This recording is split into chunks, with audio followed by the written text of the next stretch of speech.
আমরা বুঝতে পারি।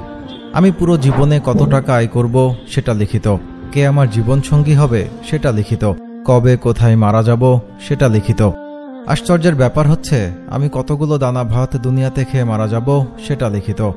একটি দানাও কম না, একটিও বেশি না। ধরেন এটা লিখিত যে আমি সারা জীবনে 1 কোটি টাকা আয় করব। এই সিদ্ধান্ত আল্লাহ তাআলা নিয়েছেন।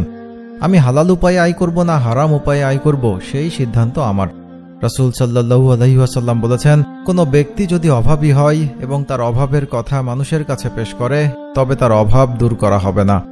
আর কোনো ব্যক্তি যদি তা আল্লাহ তাআলার কাছে পেশ করে অনতিবিলম্বে আল্লাহ তাআলা নিজ অনুগ্রহে তাকে অভাবমুক্ত করে দিবেন। যদি ধৈর্য ধারণ করি, আল্লাহ তাআলার কাছে চাই, তাহলে হালাল উপায়ে ওই 1 কোটি টাকা আয় করেই আমি মারা যাব। হারাম উপায়ে হলেও ওই 1 কোটি, নাথিং মোর নাথিং লেস।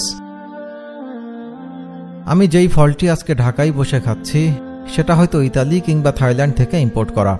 ওই গাছে যখন মুকুল হয়েছে তখনই এটা নির্ধারিত যে এটি আমার কাছে পৌঁছাবে।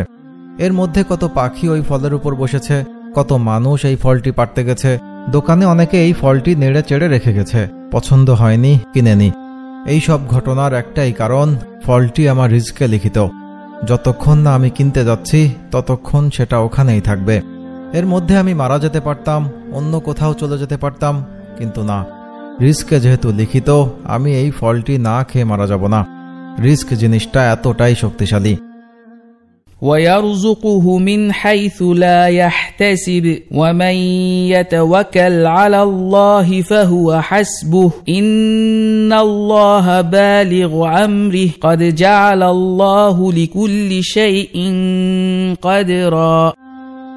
কোথা থেকে কার রিস্ক কিভাবে আসবে